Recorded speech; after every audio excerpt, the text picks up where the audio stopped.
Nasoma katika kitabu cha Waamuzi sura ya 16 mstari wa kuanzia wa 29 hadi 30.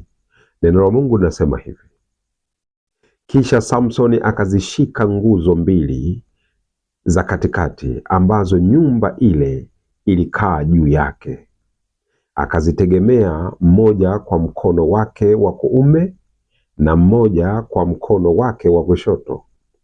Samsoni akasema, na nife pamoja na hawa Wafilisti. Akainama kwa nguvu zake zote. Ile nyumba ikawaangukia hao wakuu na watu wote waliokuwa ndani yake. Basi wale watu waliouawa wakati wa kufa kwake walikuwa wengi kuliko wale aliowaua wakati wa uhai wake. Ndipo ndugu zake na watu wote wa nyumba ya baba yake wakateremka, wakamtwaa, wakamchukua, wakamzika katika Sora, wakamzika kati ya Sora na Eshtaoli, katika kiwanja cha kuzikia cha Manoa baba yake, naye alikuwa mwamuzi wa Israeli muda wa miaka 20. Bwana Yesu asifiwe. Damu ya Yesu Kristo, imani yetu, tumaini letu. Neema na iwe kwako, na amani na rehema zitokazo kwa Mungu Baba yetu na kwa Bwana wetu Yesu Kristo. Amen. Neno la Mungu linasema kwamba neno la msalaba kwa wasioamini kwao ni upuuzi. Ni upuuzi kabisa, lakini kwetu sisi tunaoliamini neno la Mungu, huo msalaba ni nguvu ya Mungu. Neno hili linasema hivi katika kitabu cha Wakorinto wa kwanza sura ya kwanza kuanzia mstari wa 18, ni mstari wa 18, kwamba neno msalaba kwetu sisi tuliomwamini Yesu Kristo ni nguvu ya Mungu, lakini kwao wasiomwamini Yesu Kristo ni upuuzi. Sasa wanatakiwa kujua neno msalaba lilikuwa limekwisha kutabiriwa tangu zamani za nabii Samson akiwa mwamuzi wa Waisraeli. Mungu anahubiri kwa habari ya msalaba utakaoangusha ngome za adui za mpinga Kristo na kuwaokoa watu wake na kuwaweka watu wote wana wa Mungu huru. Neno hili lilikwisha kutabiriwa tangu zamani hizo, ila watu hawawezi kuelewa kwa sababu hawataki kusikiliza sauti ya Mungu. Hawataki kumsikiliza Roho Mtakatifu.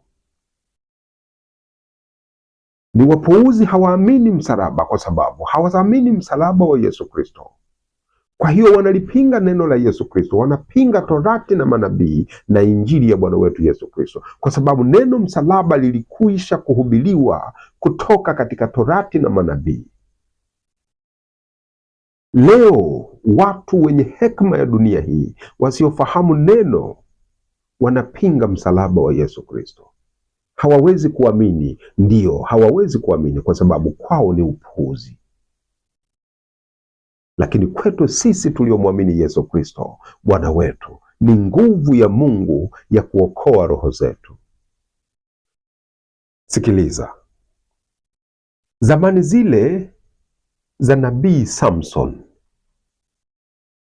mnadhiri wa Mungu, akifanya uamuzi, akiwaamua wana wa Israeli na kuwakomboa katika hali mbaya kutoka katika Wafilisti hawa, naye alikuwa amewaamua yapata miaka 20.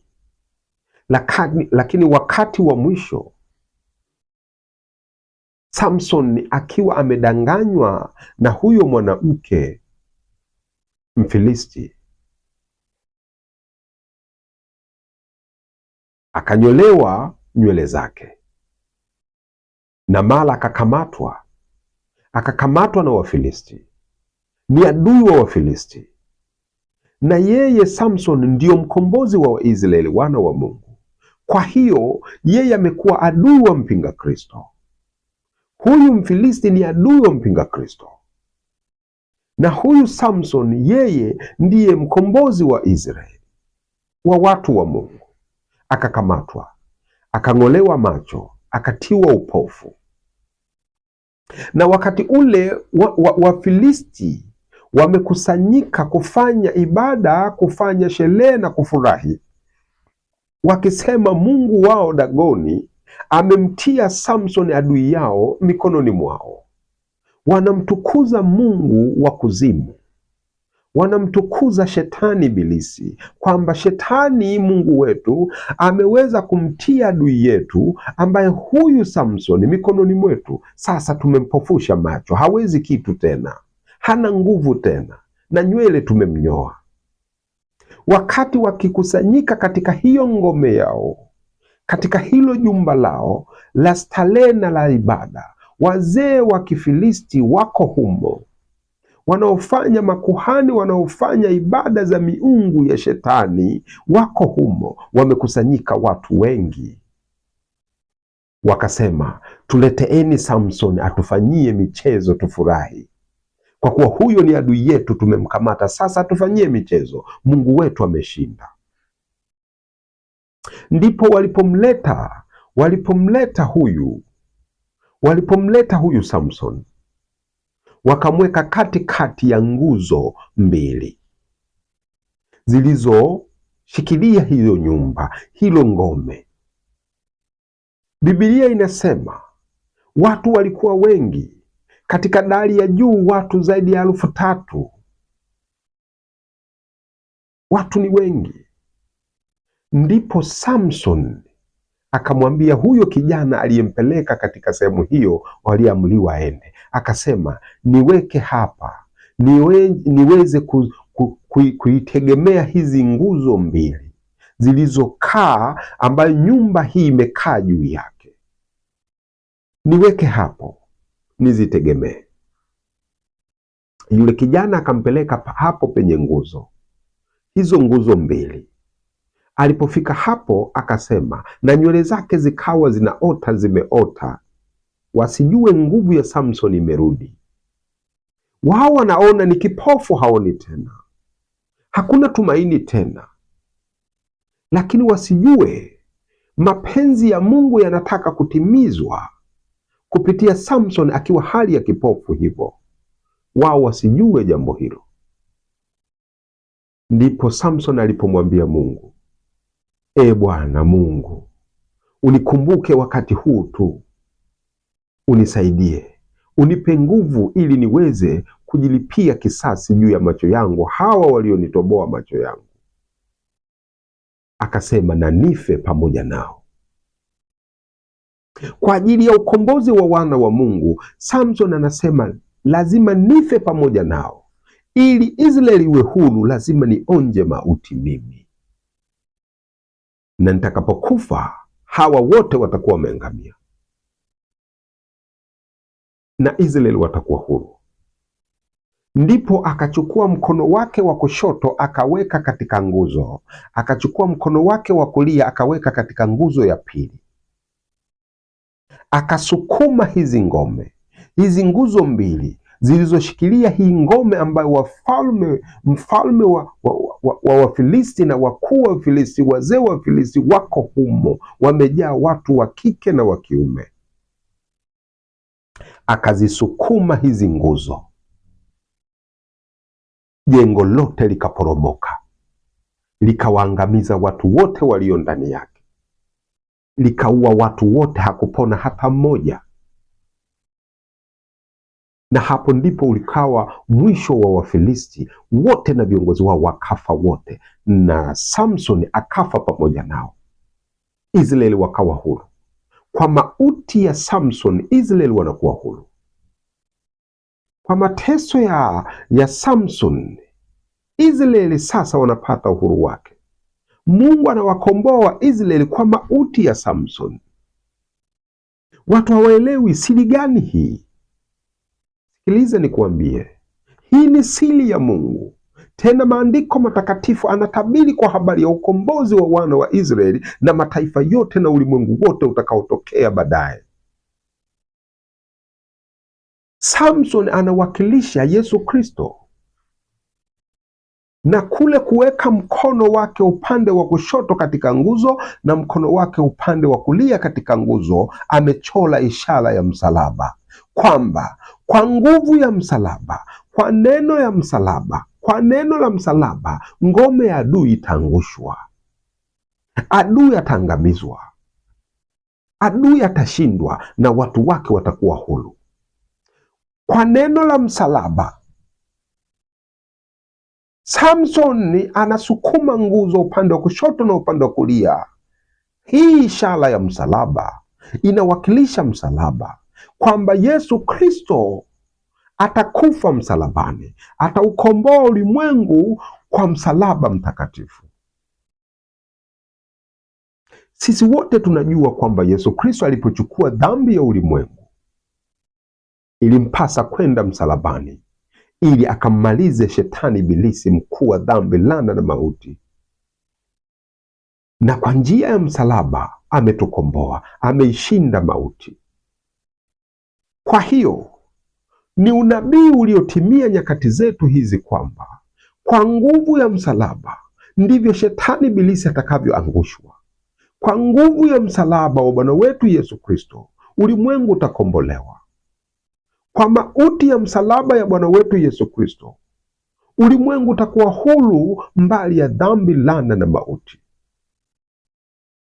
Wana wa Israeli wanakuwa huru kutoka utumwa wa Wafilisti kwa mauti ya Samson, akisukuma nguzo mbili kuangusha ngome yote. Ngome ikaangamia yote na watu wote, akafa nao. Kwa mauti ya Samson Israeli wanakuwa huru. Hii ndiyo sawa leo. Kwa mauti ya msalaba ya Bwana wetu Yesu Kristo ulimwengu uko huru kwa kila aminie. Kwa damu ya msalaba iliyomwagika kwa ajili ya ukombozi wa ulimwengu, kwa kila aminie yuko huru, ni mwenye haki, ana uzima wa milele, amesamehewa dhambi zake milele kwa nguvu ya msalaba na kwa damu ya msalaba. Kwa mauti ya Yesu Kristo deni limelipwa. Deni la mauti iliyostahili sisi itupate, amekufa Kristo. Amekufa Kristo kumwangamiza mauti, mkuu wa mauti, shetani ibilisi. Kwa hiyo Wafilisti wanawakilisha mpinga Kristo, shetani ibilisi. Hakuna mtu aliyeweza kumshinda shetani isipokuwa mtu mmoja tu, Yesu Kristo mwana wa Mungu, kwa njia ya msalaba. Hii ndiyo maana imeandikwa kusema neno la msalaba kwao wanaopotea ni upuuzi, lakini kwetu sisi tumwaminie Yesu Kristo ni nguvu ya Mungu ya wokovu na uzima. Wafilisti walimdhalau Samsoni. Hata aliposhika nguzo pande zote mbili walidhalau, hawezi kufanya lolote. Wasijue kwa ishara hii ya msalaba wanakufa wote, wakaangamia. Yesu Kristo alitukomboa katika laana ya torati, kwa sababu yeye ndiye aliyeangikwa msalabani, yeye ndiye aliyekufa msalabani, yeye ndiye aliyechukua adhabu ya mauti, adhabu ya dhambi zetu. Alipigwa yeye kwa niaba yetu, alikufa yeye mahali petu, alifanywa kuwa dhambi, laana na mauti kwa sababu yetu. Sio kwamba alitenda dhambi, bali yeye ni mkombozi, akachukua dhambi zetu, akawa mwenye dhambi kwa dhambi zetu, akaionja mauti kwa sababu ya deni ya dhambi zetu. Kwa kufufuka kwake sisi tunaitwa wenye haki, kama inavyosema kitabu cha Warumi sura ya 4. Tusome mara moja zaidi.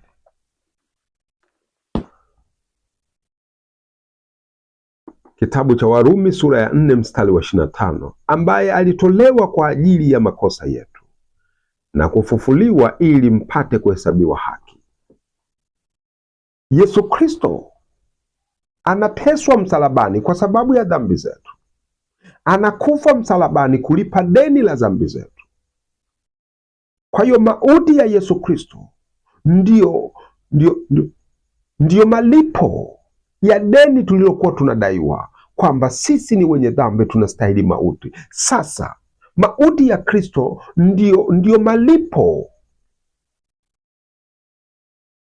Kwa hiyo mauti ya Yesu Kristo inafuta deni tulilokuwa tunadaiwa. Mauti ya Yesu Kristo inalipa deni ya dhambi tuliyokuwa tunadaiwa.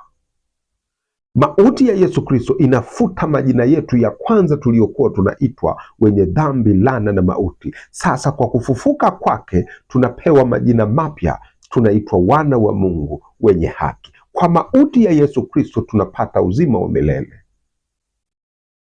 tunakuwa huru mbali ya dhambi, laana na mauti kwa mauti ya Yesu Kristo. Kwa mauti ya Samson, Israeli wanabaki kuwa huru, adui amekufa. Ishara ya msalaba. Samson anawakilisha Yesu Kristo. Tusome mara moja katika kitabu cha Wakorinto.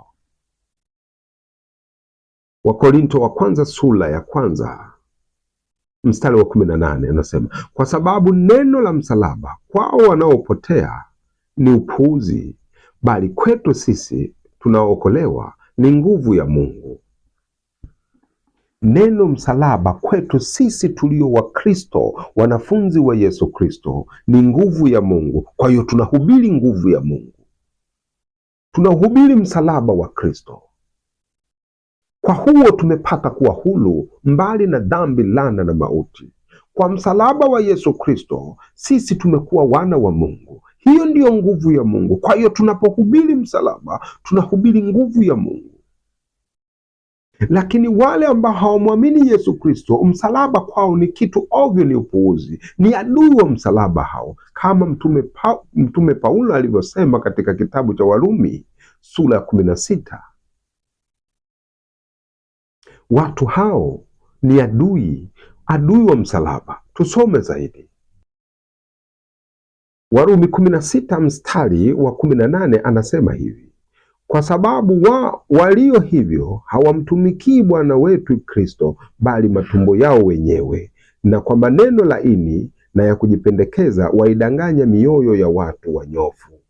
Lakini mstari wa 17, 18 katika kitabu cha Wafilipi sura ya 3 anasema neno hilo tena. Tusome mara moja.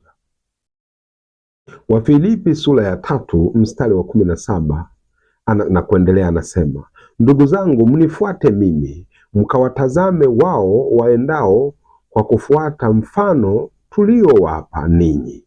Maana wengi huenenda ambao nimewaambieni mara nyingi habari zao, na sasa nawaambia hata kwa machozi, kuwa ni adui wa msalaba wa Kristo.